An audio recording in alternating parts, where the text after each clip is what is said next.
have a New Year's resolution this year? To go to Mexico. You resolved to go on vacation? Yeah. Okay. And to get married. Good. Okay, that's a good resolution. Yeah, those are my resolutions for the year. Huh. I feel like they're achievable. Hopefully. Yeah. What about you? Do you do resolutions? I think this year my resolution is a demand. What? I think you all, the world, you get better. I'm doing fine. Oh, I don't think you understand how resolutions work. I don't think everyone else does because everything is still shitty. It should be better. You've had so many years to resolve to be better, and yet still junk. So the world should resolve to be better. So be nicer your to me. resolution is that everyone else needs to be better at resolutions. Just be nicer to me. Okay. This is my resolution. Got it. Yeah. Okay. It's a big ask, but we'll see. Well, let's get into it.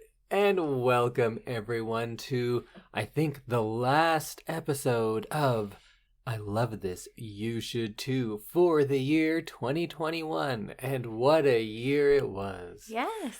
It ranged all the way from infuriating garbage to numbingly boring garbage. Whoa. It's all types of garbage. But it's going to all change because you're all resolving to be better. You force resolving people to be better. I assume our audience, they're not the ones that need to No. be better. It's those other ones. It's true. Because if you stuck around this long, you probably don't hate us. Yeah, I hope not. I hope you're not hate listening to our podcast. Oh, that would be so unpleasant. Yeah, it would. It's not even like a fun thing to hate because No. it's not like we do anything funny. I like think a you're Hallmark funny. movie. Oh, well, thank you. As long as you do. Yeah. Hallmark movies are kind of fun to like watch and make fun of. This less so. This is, yeah, you're right. We're not quite as like fun to hate watch. Although, who knows? Who knows? Let us know if you listen to us out of hatred. Actually, maybe don't. I think that would bum me out. I don't want to know. In happy news, happy 6-month Alberta Podcast Network anniversary. Oh, cool. And like Samantha mentioned, we are part of the Alberta Podcast Network, which is locally grown and community supported. True. It doesn't seem like we've been doing this for 6 months with them, but that's great. We like our Alberta Podcast Network home. And the sponsorship they bring, including the Edmonton Community Foundation. Oh, tell me about that. Did you like that? Wasn't that a good segue? That was a really good segue. You're like a professional now. Well, I don't know about that. Well, the foundation acts as a bridge between donors and charities to create strong, vibrant communities for generations to come. And you can start an endowment fund for yourself or with a group, and once it reaches $10,000, it can start distributing funds. So if you'd like to learn more about how you yourself can create an endowment fund, you can visit ecfoundation.org. That's the Edmonton Community Foundation at ecfoundation.org. And we plug this all the time, but we still have yet to have any of our listeners start an endowment fund specifically for... I Love This, You Should Too? Yeah. Yeah. I was going to say mediocre podcasters, but specifically for us would be even I don't better. want anyone else to get that money. That's true. There are a lot of mediocre podcasts. There's a lot of out there. like way worse podcasts than ours. True. Yeah. We tend to be like top of the mid-range for podcasts. How do you mean tend? We tend to be there. We are. In your mind. In my mind. Okay. You know what? I agree with you. Okay. We're at the top of the mediocre podcast. We are a high-end medium podcast. You know what? Yeah. I'm actually going to agree with that. Yeah. Because we at least edit out our uncomfortable silences, which some people do not, and that bothers me. It's like 30 seconds of, let me just find that note. Yeah, you don't need to... just hang on, I'm just typing. That's why it's not a live show. You can just cut that out. I'm just going to return this text really quickly. But I'm going to tell you about it. She's doing a lot of mime work over here. I am. I'm really busy. I don't know why that involves both of your arms being above your head. But busy? Here we are. Okay. Yeah, no, because like when I'm busy, sometimes I feel like I'm just like running around with my arms above my head. I think you're doing your job wrong. Most of your work, I think, involves typing. Yes. let's get into it. For those of you who may not have heard our podcast before, this is a pre-episode. So Indy and I are going to review some spoiler-free things that we've been into this week. And then Indy's going to reveal what movie we'll be discussing next week. And we may watch a trailer. We may discuss some interesting points about it. And then we'll watch it and we'll meet you back here next week. So, Indy. Yes. Whoa. Indy, what are you into this week? What's your thing of the week? My thing of the week is the Netflix original animated series, Dogs in Space. Yep, I agree.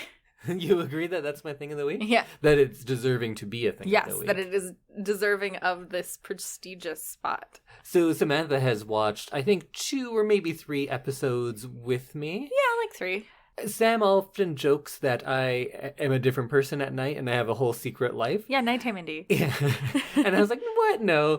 But I kind of get where she's coming from because I watched this movie, this show, very late at night and had a very different impression. So originally I watched it usually between the hours of midnight and 3 a.m. For a week or so because the episodes are very short and there's just 1 season out thus far. And I thought, oh no, this is like this really deep philosophical show that gets into conundrums of morality, and it's very clever. And then you saw an episode and you're like, this is a children's show. And I was like, no. Yeah. And then I was like, oh, it totally is. And it is targeted at kids 6 and up, apparently. Yeah, like 6 to 12 is their age group. Nonetheless, I think it is very good because it is funny and cute on a kid level. It's adorable. But I contend there are heavier lessons to be had in this television show, and it can appeal in 2 different ways. And if you like one more than the other, that's cool. But the premise of the show, it's animated, and it's in the future, and dogs have been genetically modified to be super intelligent. Well, not like super intelligent, but like people. Talking, walking. They can talk. They have opposable thumbs. Taking care of themselves. Yeah. So they're like people, essentially, but they still maintain an innate dogness to them. Yes. Which I like. They don't make them just people who look like dogs. They are dogs, but they have the intelligence of people. And they have been sent out into space on the behalf of humanity because humanity has ruined Earth. And they're like, well, we're going to send the dogs out there and then you guys can find us a new home. Yeah. So their mission, in a kind of a Star Trek-y type way, is to explore the galaxy and find a suitable home for humanity. But they have, along the way, kind of become lost, so they don't have that contact with humanity, but they're still trying to fulfill this mission before going back to Earth and bringing all the humans back. Yeah. And they are adorable, and they have the cutest names. Yes. So the cast of characters is Captain Garbage, played by Haley Joel Osment. He's the corgi. He's the captain. He's very impulsive but determined. You have Sarah Chalk as Stella, and Stella's a Sheltie, and she's the sensible, no-nonsense tactical officer. I think Sarah Chalk you like, right? Yeah, she was in Grey's Anatomy. I always knew her from, I think she replaced the character on Roseanne way back when. She was like the new daughter when they changed characters halfway through. Oh. And then she was on Scrubs. And I think she's a Canadian as well. Scrubs. She wasn't on Grey's Anatomy. She was on Scrubs. And Kimiko Glenn plays Nomi, who is a Shih Tzu, and she does that thing that a lot of cartoons and movies do where you're the cutest character, but you're also like the toughest and most violent. Yeah. And it works. I think Nomi is my favorite. Chris Parnell is Ed, a Jack Russell Terrier who is the ship's ambassador, but is mostly just a thief above all else. Mm-hmm. And Chris Parnell finally isn't playing a like straight up loser like he always does. He kind of gets cast in that a lot. So it's weird to see him be like an antagonist to people. Yeah, that's funny. David Lopez, who I'm not familiar with who that is, but he plays Chonies. Chonies is a Chihuahua who is very nervous and very cute. And William Jackson Harper, who we know from The Good Place. Mm-hmm. He plays Chidi in that, and he's very good. He plays Loaf, a very nervous bulldog who was just kind of worried about everything all the time. That's perfect for him. And Deborah Wilson plays Kira, who is a kind of like an angry husky, but she has reason to be angry. Because in the show, she's only introduced kind of halfway through, and they find her character on a planet, and they were under the impression that they were the first dogs sent into space, and then this other dog says, like, no, they sent me out here, and then I got lost, and they never came to find me. Which is super sad, and that's why she's so bitter. And she then introduces this idea of, like, why are we doing all this for humanity? What are they doing for us? We're disposable to them. Right. And they bring up the idea of the thin line, now that sentience is involved, between companion and slave. Oh. Right? Because, like, if you have the intelligence of a human, but you're just still doing everything for them for no reason other than some sort of allegiance, I guess they could leave if they wanted to, and that's what Kira was trying to do, trying to get them to leave and free themselves and look for a planet for dogs, not for humanity. Yeah, dog planet. That'd be fun. Oh, I'd go there on vacation. Yeah. Unless they're all bitter and hate humanity now. Okay, then I don't want to go there on vacation. Who knows? Who knows what it would be like. But some of these fun kind of philosophical things they get into are, for instance, on one episode, they find a planet, and the planet is inhabited by just one single being. And all this being wants to do is travel the Earth, but they have no means to, or travel the universe, but they have no means to do it. They are stuck on that planet, and they're very, very lonely. And this planet would also suit humanity fine. So then they think, like, well, you take our ship, you can go travel, and we'll take your planet. And that seems like a very fair trade. But then they get into this ethical dilemma of, like, are we in the business of taking the homes away from others? Do we have any right to this land? This is not ours. Sure, he's saying it now in this trade, but we're not looking into the future, and we're taking the home from someone else. Yeah. So they get into that. I really enjoyed this one episode where they go to a planet where the aliens there, all they want is to make others happy. And they are able to kind of change reality to make other people happy. So they mimic the humans. They give the dogs everything they want. They give them all the treats they could ever want, the best places to play. And all they feed off of is the happiness of others. So it's theoretically like a perfect symbiotic relationship. Yeah, because they're trying to make you happy, and through that, they're happy. Yeah. So seems great. Yeah. But then it is also fake. Oh. Right? So if you could, say, put on a helmet where you could see your wildest dreams and it would trigger the release of, like, serotonin in your brain, and you would feel like all those things were actually happening, would it be as good? Because you inherently know it's not real. Yeah, because I'm not going and doing those things. I'm just but in your mind you are. seeing them. No, but, like, you can feel like you are. Oh, okay. No, because it's simulated. But what's the difference? This is too philosophical for See, me. like, I think the show has good stuff in it. Yeah, I definitely think it's one of those ones that could appeal to adults or kids. But then on one episode that you watched, because I thought you would really like it, they, for whatever reason, get transformed into younger versions of themselves. And the only big thing of this episode is they act like naughty puppies, and they're just causing trouble. That's the whole thing. It was the cutest episode of anything. They even have, like, a new title sequence called Puppies in Space, and then they're just being puppies. Puppying it up on the spaceship. But they're a combination of what a naughty puppy would do with what, like, a naughty 5-year-old human would do. Yeah. So nothing deep about that one. It's just really fun and really cute. Funny. I did like that one. I was happy you showed me that one. I want to go watch that again right now. Okay, bye. So if you're looking for a show that you can just put on and it's cute and funny, I think this is great for that. If you want to stay up too late and explore the moral conundrums of space travel and colonization, you can do that as well. So it's called Dogs in Space. It's on Netflix. They have one season out right now, and the episodes are short, like I think less than 20 minutes even. Oh. They're real quick, so you can get through it nice and fast if that's what you're into. And hopefully there will be a second season coming soon. I want it, because I want more puppy babies. Well, Samantha, what is your thing of the week? So I am finishing the year with 99 books read. And so this is one of the books I read this year. It's called Come Fly the World, The Jet Age Story of the Women of Pan Am. And so I didn't know a lot about the airline Pan Am, but they did a whole bunch of like humanitarian work as well as flying in and out of war zones, which I did not know. So this book deals with the glamour, danger, and liberation in a Mad Men era of commercial flight.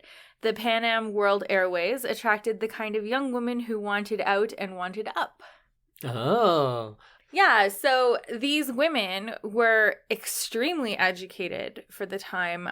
They had to have a college degree, speak two languages, and possess the political savvy of a foreign service officer, and still be able to serve food and drinks and cook on the flight and be able to do all that like customer service stuff as well. So these women were so highly trained. This book is set between 1966 and 1975, and you had to be under the age of 26, and you couldn't work once you were married. Wow. Yeah. There are still very strict guidelines for people becoming flight attendants. Yes. I think it matters greatly where you are, but Yes. I knew some friends attempting to do that in Korea, and there were so many physical things that they were just measuring like, nope, too short, sorry. Yeah. And you're just out. And I guess it makes sense because they have to reach that top yes. top bin very soon. Yeah, and you can't be too tall for like safety reasons. You're so tall it's unsafe. But you're easier to hit your head on things if there was turbulence. Poor Sarah, plain and tall. She could never be one. Too plain, too tall, too Sarah. So the author tells the real life stories of flight attendants who worked for Pan Am and did all of these crazy things.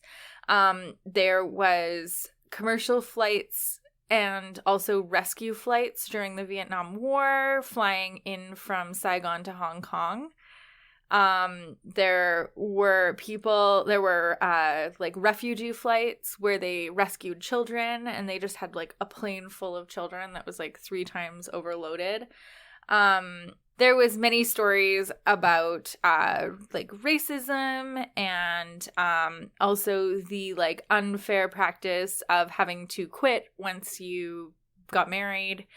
And also just lots of like fun young women in foreign countries kind of stories. Oh, like what? Just like going out dancing or meeting people and being able to speak like foreign languages that people at home have like probably never even heard of in the 60s. So they seem to have had a lot of fun. And I really enjoyed it because it was part like technical manual for being a flight attendant with Pan Am, and part of it was like very real, very like heartfelt stories of things that they did. So you get a good combination of the two. Does it go into the like ultimate decline of Pan Am? A little bit. It kind of doesn't go through the full closing down of Pan Am, but it does kind of talk about how when Pan Am started, it was like the beginning of people being able to fly like recreationally and not have to only fly for like the army or for like work or to get to another continent. You could take like flights across the US, and so there was this like glamour to it. And then as flying became more normal, like more normalized within the economy and everything, then it became less special, and the push was more for like budget airlines, and there was less room for glamour and like attractive flight attendants. Yeah, that's why everyone now just wears like sweatpants and a bathrobe on flights. Yeah. You used to wear a shirt and tie. It was like a full suit, yeah. But then again, you get a full meal there too and have Exactly. room. Yeah, they talk about the bar that was upstairs on the Pan Am planes. They talk about how stewardesses would make like hanger steak for 150 people in their galley kitchens. Like, it's just incredible the things that they were able to do on these planes. Anytime I see pictures of flights from that time, it just looks so luxurious compared to the flights that we are on now. Because you could like get out of your seat and there was like just go to the lounge. Yeah, like lounge seating with like banquettes, and like you could just like relax and read your newspaper without having to be strapped in on the plane. That sounds amazing. And dangerous, but amazing. So if you like a nonfiction book with lots of really great background stories and kind of behind the scenes looks, check out Come Fly the World, the Jet Age Story of the Women of Pan Am by Julia Cooke.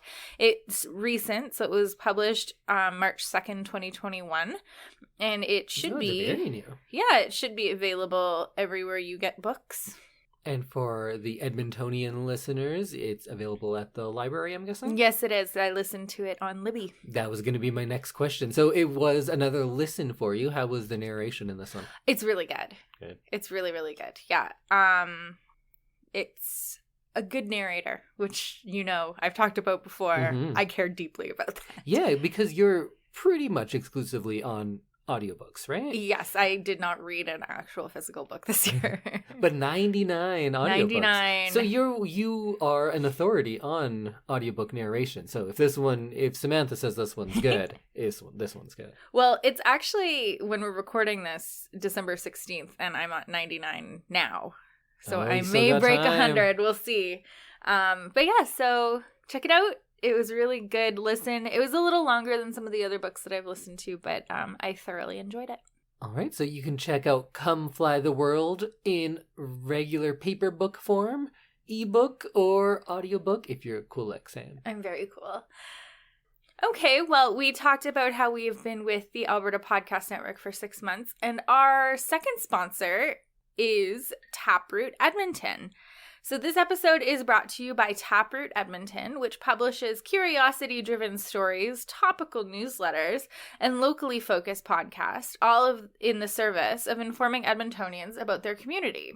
They publish a weekly roundup on a variety of topics, including food, tech, health innovation, arts, regional news, and business, all located in Edmonton. Taproot's curators gather up the headlines and happenings on these files and deliver them to your inbox.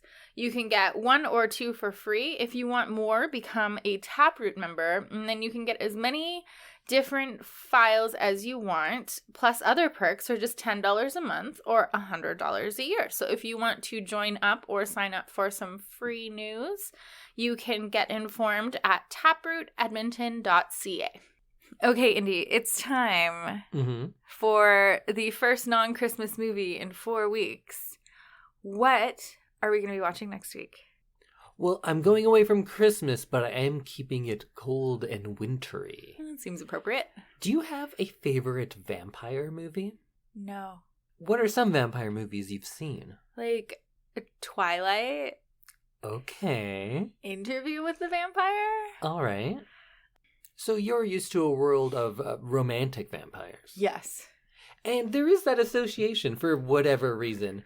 Vampires are romantic leads a lot of the time, but you don't see like a mummy romantic lead.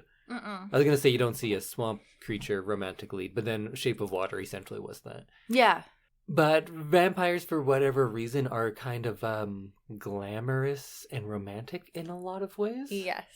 Do you ever hear about how the American box office flips between zombie movies and vampire movies based on if it's a Democrat or a Republican in office? No. There is a correlation there. I'm not going to argue there's any sort of causation, but when there are Republicans in office and they have power, zombie movies tend to be more popular. Oh. And the thinking behind it is the more liberal side thinks that right-wing people are just like this horde of unthinking monsters that just goes and consumes and doesn't think about things.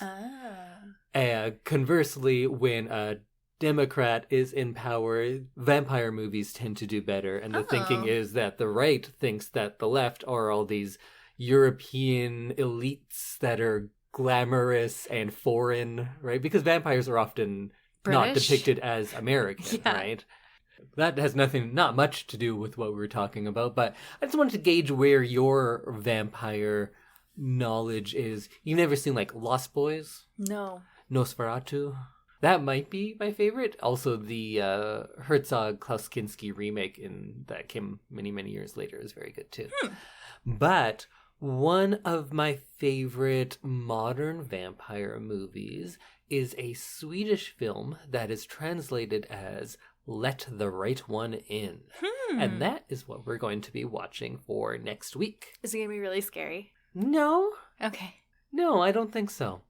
So this, like a lot of the movies I bring, maybe isn't the example of what a typical vampire movie is. Right. It is a little different in a lot of ways.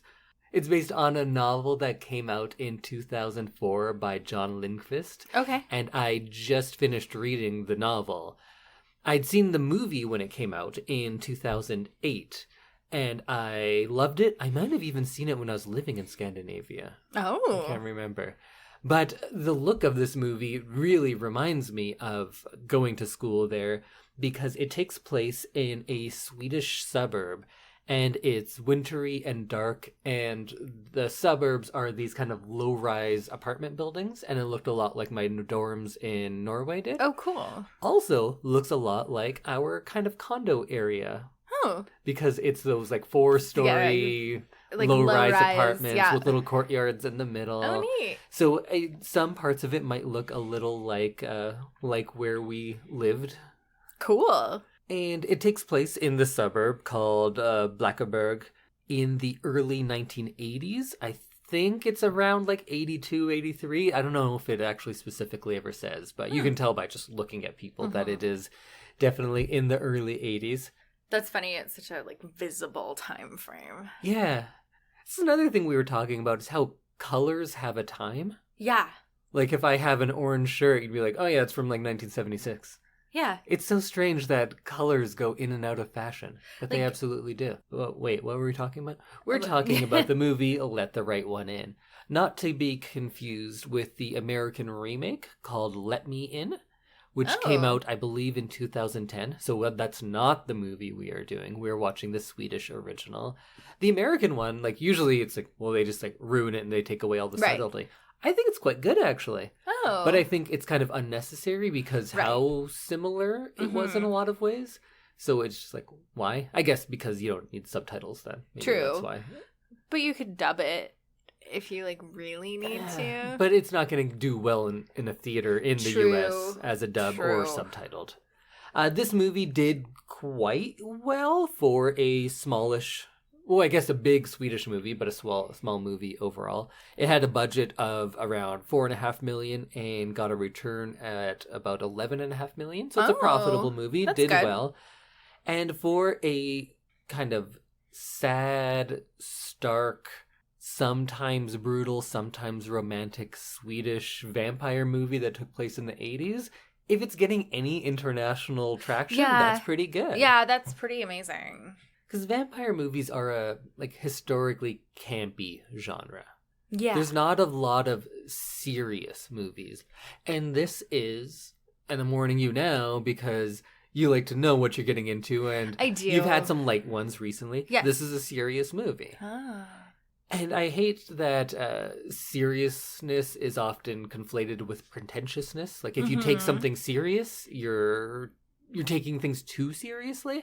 And I like movies that take their subject matter seriously, occasionally, not all the time. But I think there's a good distinction between what happens in like a DC movie, where I do think those are too serious for their subject matter. For what they are, yeah. They're just like, we're gritty, because look how blue and gray everything Yeah. is. And I always find it silly that like you're taking it real serious about this superhuman alien from another sun and a man dressed like a bat, but it's so serious. Yeah. And that is the case with this movie. But there is something about this movie that makes the idea of a vampire being taken very seriously that I definitely do appreciate. And I think that comes with all the contextualization of this movie, that it's not the story of a vampire. Mm-hmm. It's mostly the story of a young boy who is bullied mercilessly and then befriends this mysterious stranger. Oh, okay. And like many vampire movies, there is romance to it. But more than it being romantic, it is kind of like the title suggests about who you let into your life and what effects that has, the consequences, the benefits. And of course, that title also gets into vampire lore. Because do you know about the one, but a vampire can't go in somewhere that they're not invited. Yes. So that is a big part of this movie, and I think it's no coincidence that it's also about letting people into your lives and what effects that has. Yeah, that's a very deep movie for a vampire movie, and I'm very interested in this. Yeah, I think it's about being an outsider and how one changes that more than the romance, but the romance I think is there. So, bad news for you, maybe not for everyone. It is subtitled. It's in Swedish. Okay. It is a longer movie. It's under 2 hours, but it's still longer. Right. I haven't seen it probably since it came out.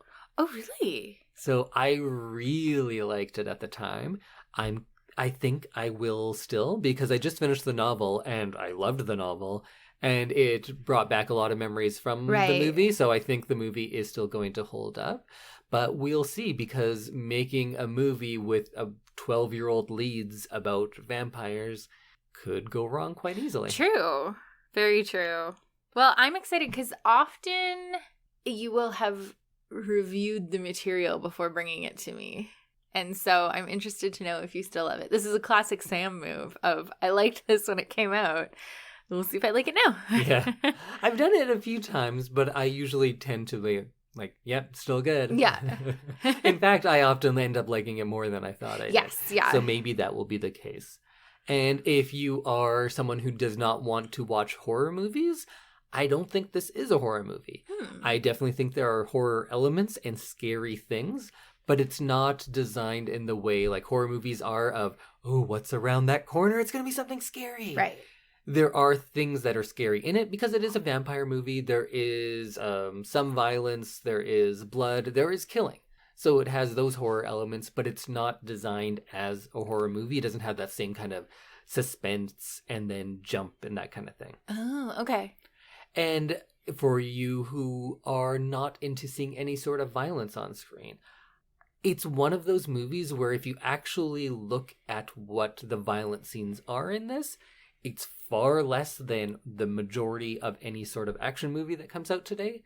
But because it is a very realist movie, little bits of violence are much more affecting. Right. Like how you were saying, there's so much in Game of Thrones, it doesn't really have any effect on you anymore. But then you watch Blade Runner and someone's fingers get stomped on, and that is much more visceral. Yes, because you kind of get desensitized to it if it's all the time. Yes. And Game of Thrones, for example, was very brutal pretty much all the time. So this is definitely in the latter camp. There is not much there, and most of the things that do happen off screen. But when you do see something, this movie is brutal in those ways. You don't see much, but when you do, it's more affecting than in a movie that were more over the top. Right. Okay. Yeah. So my pitch for you out there who are like, I don't know if I'm going to watch it. You tell me if you like these things in a movie. It's kind of stark and realistic, but then it has some sweetness and a lot of pain underneath because it is about a bullied child. And that is kind of the central idea about a lot of it. Okay. And how people can find those connections in life and all the good and bad that comes with making those connections with another person. Whoa. Oh, that was a good little synopsis, actually. I'm actually very excited to watch this movie. Maybe that's not what it's about. It might just be a straight-up vampire movie. It's been a while. Okay, well, I'm excited to watch this movie. So we're not going to watch a trailer because the trailers are pretty much just all music and sounds. They're and then word a few free. Yeah, and then a few words in Swedish. And since the majority of our audience does not speak Swedish, and this is an audio podcast, there isn't much point to it. I'll put one in the show notes, though. Do you speak Swedish? Kind of. Oh, okay. I used to speak Norwegian. I haven't used it much, and Swedish and Norwegian are mutually intelligible. So when I went to Sweden, I could understand things, and they could understand me, but I already had, like, broken Norwegian, but, like, I could get things across. Oh, okay, cool. Yeah. So, like a lot of foreign films, it's not that widely available. If you are in Edmonton, you can definitely get it at the library. Mm-hmm. Other people can probably do that as well. It's also available on the app Hoopla, which is a free service that you get access to with a library card. Nice. So you can stream it for free that way. Depending on where you are, you might have access to it through Hulu as well. And it might even be on Tubi, which is another free app. But I'm not sure about that. Or if you know me, you can just borrow my copy. Yes. Well, I'm excited to watch this movie. And I'm excited to hear if you still love it next week. I think I probably will. Yeah, I think that too sometimes. But I haven't been wrong yet. You are more right than I am. I want that to be cut out and just played at any point in our lives. I am more right than you are. Yeah. Okay, well, we will see you next week when Indy and I discuss Let the Right One In, a vampire movie from Sweden. Goodbye, everyone. Goodbye.